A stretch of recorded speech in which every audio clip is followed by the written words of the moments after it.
The wind howls like a banshee, a raw, serrated sound that cuts through threadbare wool. Eliza.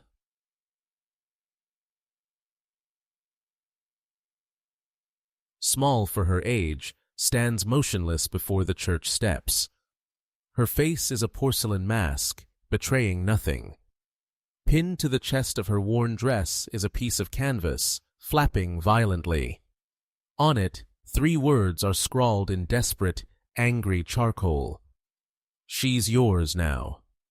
The townsfolk of Providence Gulch give her a wide berth, their whispers snatched away by the gale. They see an omen, a stray. But Silas Kane, 40s, a man carved from granite and silence, sees something else. His face is a roadmap of scars and harsh sun, his eyes the color of a stormy sky. He moves through the crowd, a parting of the seas of judgment. He doesn't speak. He doesn't have to. He kneels, his gaze locking with Eliza's. His gloved fingers, surprisingly gentle, hover over the note. He reads it, and for a flicker of a moment, a decade of buried pain flashes in his eyes. He looks from the note to her face, a mirror of a ghost he thought long buried. This isn't just an orphan. This is a reckoning. Part 1. The ghost of Isabella. The silence that followed Silas reading the note was heavier than the impending snow. The townsfolk, huddled in their piety and suspicion, watched as this ghost of a man, who rarely came to town and spoke even less, confronted the tiny, abandoned specter. Silas's reputation preceded him, a rancher from the unforgiving lands north of the gulch, a place whispered to be haunted by his own past. They said he'd lost a wife, or maybe his soul, out in those badlands. He finally looked up from the note, his gaze sweeping over the child's face. He wasn't just seeing a little girl. He was seeing eyes the color of wild violets, the same impossible shade as Isabella's. Isabella, the woman who had burned a brand on his heart with a love as wild and untamable as a prairie fire before she'd vanished from his life, leaving nothing but smoke and ash. This child, it was impossible. Yet, here she was. His hand, scarred and calloused from a life of breaking horses and mending fences, trembled almost imperceptibly as he unpinned the canvas. He folded it with a strange reverence, tucking it deep into the inner pocket of his greatcoat, a secret kept close to a broken heart. "Come on," he finally rumbled, his voice a low gravel, scraped raw by disuse, but lacking the cruelty she'd grown accustomed to. Eliza didn't move. She clutched a crude burlap doll, its button eyes staring blankly. She had been told to be brave. Her mother, a woman with a fleeting smile and perpetually sad eyes, had kissed her forehead that morning, a ghost of a touch that still tingled, and walked away without looking back, her shoulders shaking with silent sobs. That kiss was all Eliza had left of a life that was now gone. Silas didn't offer a hand. He simply stood, waiting. He was a mountain, patient and unmoving. He understood the language of fear. He saw it in the wild mustangs he tamed, that moment of hesitation before trust. The child's fear was different, quieter, but just as profound. "The horse is warm," he offered, another rumble from deep in his chest. "Warmer than this wind." It was the promise of warmth, not the command, that finally made her move. She took a hesitant step, then another, her worn-out boots crunching on the frozen earth. She followed the dark shape of his shadow, a shadow that, unlike others, didn't seem to want to swallow her whole. He led her to a formidable black stallion that snorted a plume of steam into the frigid air. With an effortless grace that belied his rugged frame, he lifted her onto the saddle, his hands lingering for a moment on her small form as if she were made of spun glass. He wrapped his heavy, sheepskin-lined coat around her, cocooning her in a world that smelled of leather, pine, and a faint, clean scent of the cold itself. From her perch, she looked back at the church steps, a stark white wound against the gray landscape. That was the place where she had ceased to be Isabella's daughter and had become Silas Kane's mystery. The ride to his ranch was a silent pilgrimage. Snowflakes, thick as goose down, began to drift from the bruised purple sky. He didn't prod or pry. He didn't ask her name or where she came from. The questions were a storm raging in his own mind, but he shielded her from it. Is it you, Isabella? Is this your final cruel joke? Or is it a gift? As they passed through a creaking wooden gate that marked the entrance to the Silent K Ranch, the world seemed to fall away, leaving only the vast, empty expanse of his land. The cabin was a dark shape against the snow, a solitary sentinel with a single plume of smoke rising from its stone chimney. It wasn't much, but it was solid. It was real. He dismounted and lifted her down, his hands careful, his movements deliberate. "Place ain't much," he said, his words aimed more at the landscape than at her. "But it's honest." He led her onto the porch, the boards groaning under his weight. "You hungry?" Eliza didn't answer. She couldn't. Her voice was a bird trapped in her throat. She just hugged her burlap doll tighter, its familiar roughness a small anchor in a sea of terrifying newness. But as the door swung open, revealing a hearth with a softly crackling fire, a feeling she hadn't known for a long, long time began to uncurl in her chest. It wasn't safety, not yet. But it was the whisper of it. It was the first hint of a thaw in her own frozen world. Inside, the cabin was sparse but clean. A single room with a bed in one corner, a table and 2 chairs, and the stone fireplace that was the heart of the home. It was a man's space, functional and unadorned, yet it felt more welcoming than the crowded, whispering town. He had left a world of judgment behind to bring her into his world of silence. And in that silence, for the first time, she felt she might just be able to breathe. Part 2. The Language of Silence. The first night, Eliza didn't sleep. She sat curled in a large armchair by the fire, a heavy wool blanket draped over her, still clutching the burlap doll. She hadn't taken off her boots, a silent testament to her readiness to flee. She was a wild thing, brought in from the cold, unsure if the shelter was a haven or a trap. Silas moved around the small cabin with a practiced, quiet economy of motion. He was a man accustomed to solitude, his movements measured so as not to disturb the ghosts that shared his space. He ladled a thick, fragrant stew into a chipped enamel bowl and placed it on the small table near her, alongside a hunk of dark bread. "Eat when you're ready," he said, his voice low. Then, without another word, he pulled on his coat and went back outside, the crunch of his boots in the snow fading into the vast quiet of the night. He was tending the horses, giving her space, giving her the gift of not being watched. She waited, listening to the crackle of the fire and the moan of the wind. Her stomach ached with a hunger that was more than just a need for food. It was a cavernous emptiness. Finally, she slid from the chair and crept to the table. The stew was rich with venison and root vegetables, and it was hot. It burned her tongue, but it was a good pain. It was a real feeling. She ate ravenously, messily, like a starved animal, not stopping until the bowl was wiped clean with the last of the bread. When Silas returned, his shoulders dusted with snow, he didn't comment on the empty bowl.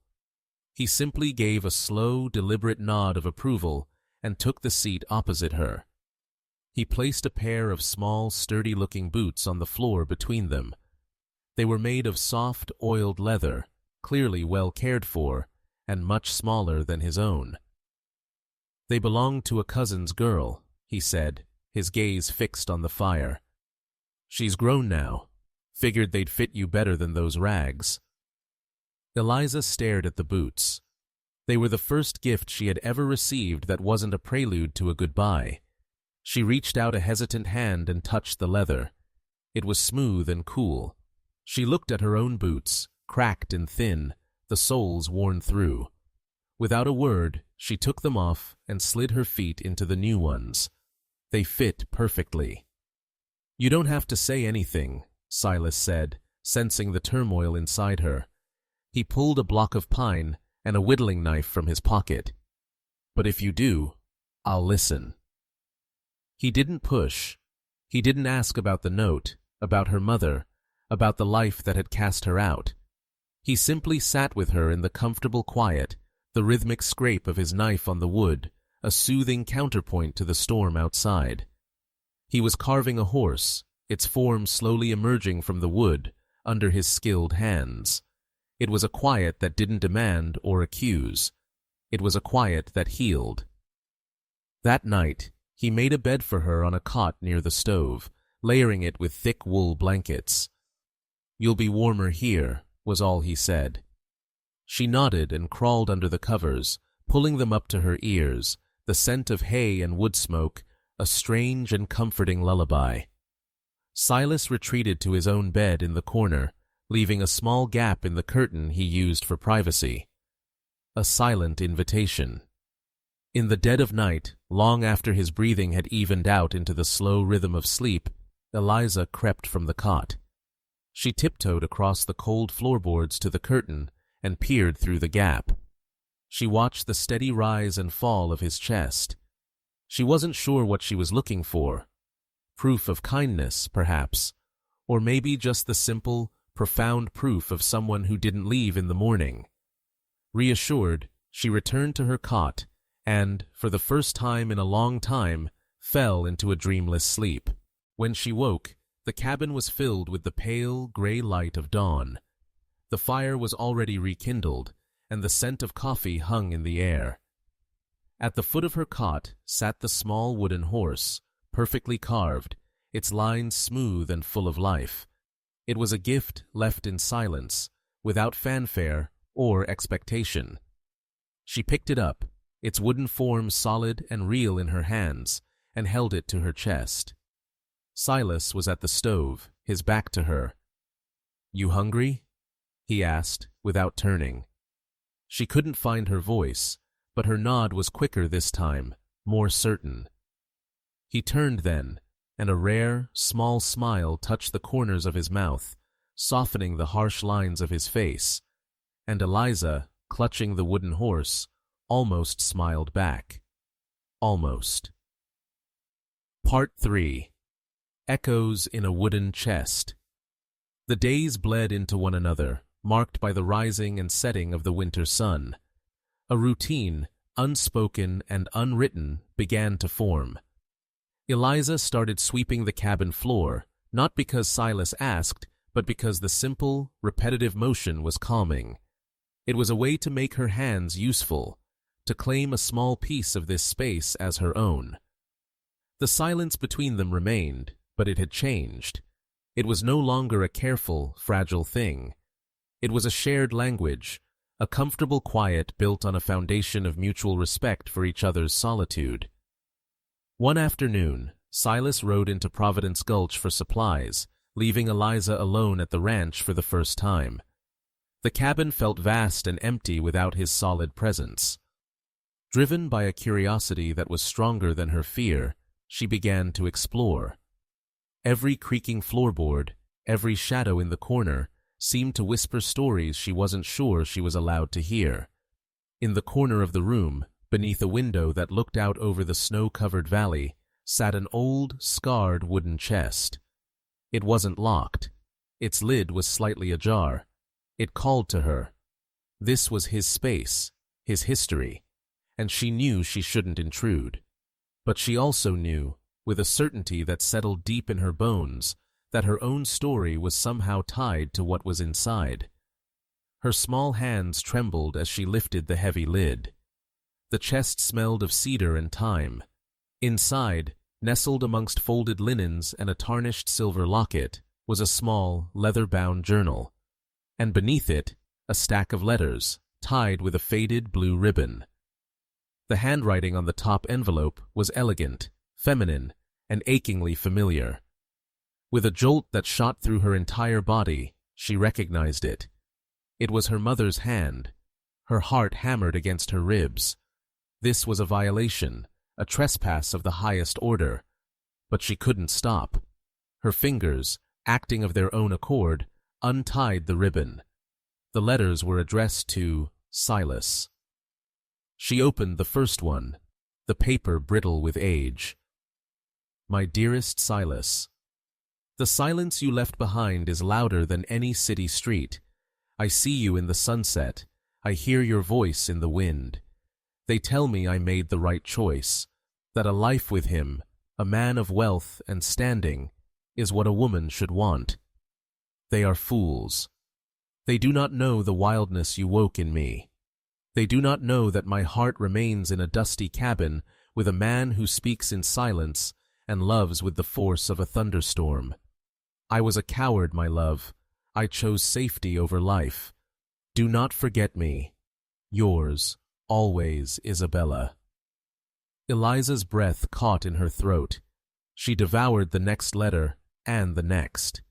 They were a torrent of passionate, desperate love. A story of a fiery, secret romance between the town beauty and the silent rancher. A story of pressure from her family, of a forced marriage to a wealthy man she despised, and of a heart that belonged only to Silas. And then, the final letter. The paper was tear-stained, the ink slightly blurred. Silas, my love, my only love. He knows. My husband, he knows she is not his. He sees you in her eyes, the same wild violet eyes he has always hated. He calls her the devil's own daughter. He threatens to send her away, to an institution where her spirit will be broken. I cannot let that happen. I have no choice. I am sending her to the only true home her heart will ever know. To you. I know you are a man broken by my leaving, but you are a good man. You fix broken things. Here she is. Fix my greatest mistake. Love her, Silas. For me. Love our daughter. Isabella. Our daughter. The words exploded in Eliza's mind. She wasn't just an abandoned child. She was his child. The note pinned to her dress, "She's yours now," wasn't an accusation. It was a plea. A final, desperate act of a mother's love. She carefully folded the letters, retied the ribbon, and placed them back in the chest, exactly as she had found them. She closed the lid, the soft click echoing the sound of 1,000 pieces of her life falling into place. When Silas returned, the sacks of flour and beans slung over his shoulder, he found her sitting at the table, her back ramrod straight, her hands folded neatly in her lap. His eyes, sharp and perceptive, went from her face to the chest in the corner, and he knew. He didn't scold. He just set down the supplies and sat across from her, his expression unreadable. Eliza finally found her voice. It was small, a fragile thing, but it was clear. Is it true? Silas's gaze didn't waver. His voice, when he spoke, was like gravel being smoothed by a slow river. Every word. Why? She whispered, a universe of pain and confusion in that single word. Why didn't you tell me?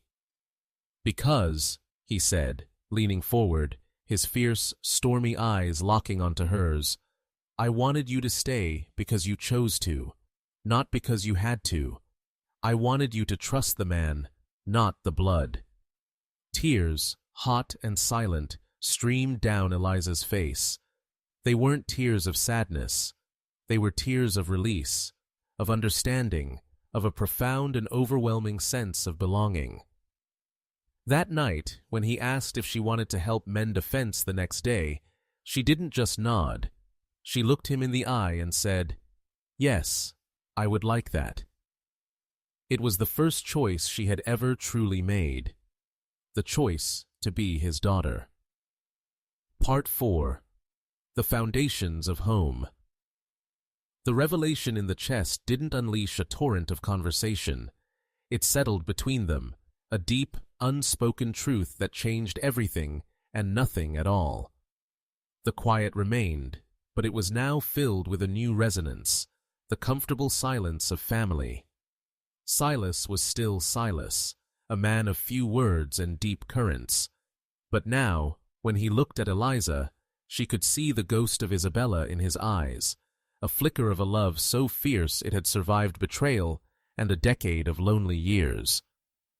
A week later, Eliza woke to the rhythmic sound of a hammer striking wood. Peeking through the small window of the main cabin, she saw Silas working on the old, dilapidated storage shed that stood beside the main house. He worked with a relentless, focused energy she recognized, the same energy he used to break a wild stallion or clear a field of stubborn rock. He wasn't just fixing something broken, he was building. She pulled on the boots he'd given her, wrapped a shawl around her shoulders, and stepped out into the crisp morning air. The scent of freshly cut pine was sharp and clean. "What are you making?" she asked, her voice still soft, but no longer hesitant. Silas didn't stop hammering. He sighted down a long plank of wood before answering. "A room," he said, his words punctuated by the blows of the hammer. "For you. A girl should have her own space, a place to put her things." Eliza stared, speechless. No one had ever made room for her. She had always been fitted into corners, into leftover spaces, expected to be small and invisible. The idea of a room, a space that was entirely hers, was a concept so foreign and so grand that she couldn't grasp it. She stood there for a long time, watching him work, half expecting him to stop, to tell her it was a joke. But he just kept hammering, the steady, rhythmic sound a promise being built, board by board. By evening, the structure had 4 solid walls and a sloping roof. When Silas finally put down his hammer and wiped the sweat from his brow, he gestured for her to come inside. It smelled of pine and hope. The floor was rough-hewn, the single window was small, but to Eliza, it was a palace. It was the most beautiful room in the world. That night, Silas moved the cot into her new room. As she lay in the dark, staring up at the raw wooden beams of the ceiling, she felt a sense of ownership, of belonging, that was so powerful it was almost painful. There were no angry footsteps on the other side of the wall, no shouting, no drunken tirades, just the sighing of the wind in the pines and the faint, comforting nicker of a horse in the nearby corral. This was the safety she had craved, a heavy, warm blanket she hadn't even realized she was freezing without. She got up and went to the door. Silas had fitted it with a simple wooden latch on the inside. A choice. A door she could close if she wanted to. The significance of that small piece of wood was not lost on her. When she returned to the cot, she saw something tucked under her pillow. It was a book, not new, but bound in thick, cracked leather. Inside the front cover, a name was written in faded, elegant ink. Isabella. Her mother's name. On the first page, in Silas's blocky, unpracticed handwriting, were 3 words. "Read this, Eliza." No one had ever thought she might want to read. No one had ever thought she was capable of it. She traced the letters of her own name with her finger, whispering them to herself. This room. This book. This man. This was not just shelter. This was the beginning of a life of her own. The lessons began the next day. They sat at the table, the cabin warm against the winter chill, and with a patience she never would have expected, Silas taught her the letters. He pointed with a calloused finger, his voice a low rumble as he sounded out the words in her mother's journal. They were poems and observations, thoughts on the wild beauty of the land she had loved and left. Through the faded ink, Eliza began to meet the mother she barely remembered, a woman of passion and intelligence and deep sorrow. And through teaching her, Silas was sharing his own guarded heart, sharing the woman they had both loved and lost. It was a painful, beautiful communion, a way of building a bridge across the chasm of their shared grief. He was giving her more than just words on a page. He was giving her back her past, and in doing so, he was building her a future. Part 5. A Storm of the Heart. Spring arrived like a whispered promise, painting the harsh landscape with defiant strokes of green and gold. Eliza's laughter, once a rare and fragile sound, now echoed in the barn as she helped Silas with the newborn colts. He had started calling her Liza, and sometimes, when he thought she wasn't listening, my girl. She never corrected him. Their life settled into a rhythm dictated by the seasons and the needs of the ranch. It was a hard life, but a good one. The love between them was not one of grand declarations, but of quiet actions. It was in the way he'd leave a wildflower on her pillow, or the way she'd make sure his coffee was hot when he came in from the cold. It was a wild, deep love, born of loss and forged in silence. But the past was never truly buried. It was a sleeping wolf, and one night a storm woke it. The thunder cracked like a whip, shaking the very foundations of the cabin.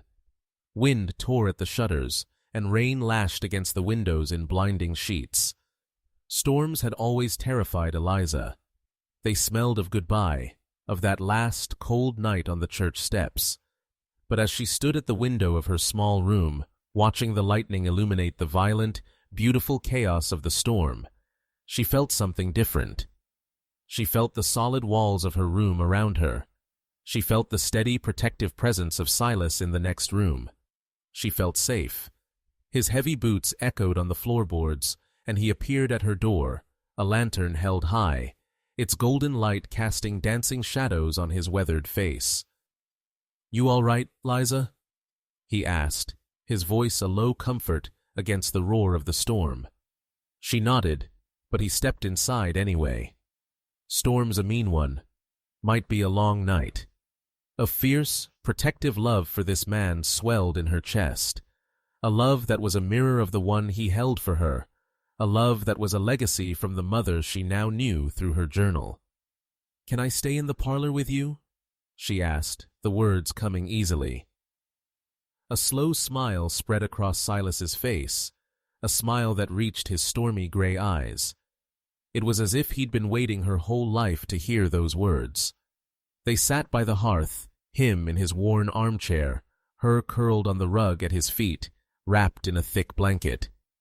The fire crackled, a defiant warmth against the raging storm. For the first time, Silas began to talk. Not about Isabella, not about the pain, but about his life. He told her stories of his own boyhood, of growing up wild in the mountains, of the horse that saved his life in a blizzard, of the time he got into a brawl in a saloon over a matter of honor. He spoke of a life lived on his own terms, a life of solitude, but not of loneliness. And Eliza, in turn, began to share her own fragmented memories. A dry room with a cracked ceiling, a man who smelled of whiskey and stale cigars, the constant, gnawing fear, the silence that came after her mother left.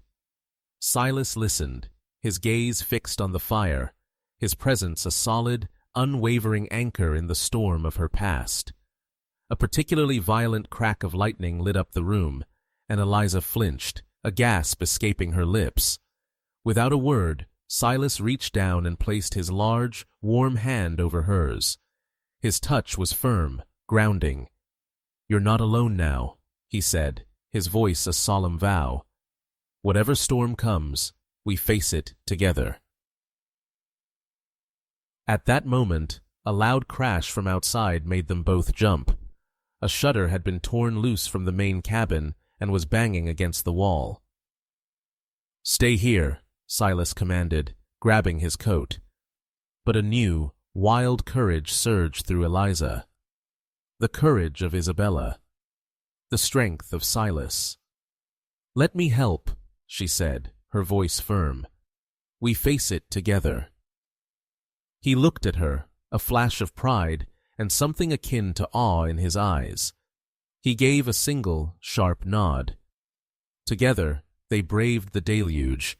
The wind tore at them, the rain soaked them to the bone, but they worked as a team, fighting the storm to lash the shutter back into place. When it was done, they stood for a moment in the pouring rain, drenched and shivering, and then, inexplicably, they both started to laugh. It was a wild, cathartic sound, a shared shout of defiance against the storm, against the past, against all the forces that had tried to break them. Back inside, dripping and laughing, Silas looked at her, his eyes shining in the firelight. "You have your mother's fire, Eliza, and you're braver than any man I know." "You taught me," she shrugged, shivering but with a heart full of warmth. That night, Eliza slept not in her own bed, but on the sofa by the hearth, wrapped in warm quilts, the scent of wood smoke and rain clinging to her. She no longer feared the storms. Now, every crack of thunder was a reminder not of being abandoned, but of the night she chose to stand beside the man who had chosen her first.